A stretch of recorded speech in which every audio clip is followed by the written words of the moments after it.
Hello everyone and welcome. In this video we're going to take a look at STRAPI and Payload to see which headless CMS should you use. So I have here a list with the pros and cons. We're going to start with STRAPI, which is best for general purpose apps needing a flexible open source CMS.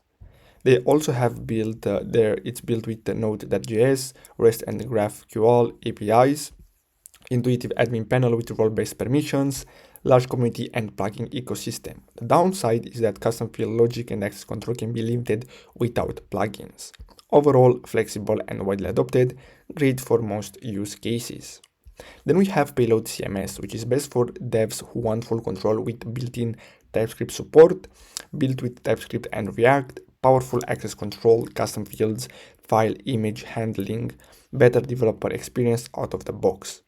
The downside, smaller community, fewer plugins, and newer platform. Overall, great for advanced apps where code for CMS customization is key. So these are the pros and cons for each one of them. I hope you found this video helpful. Thanks for watching.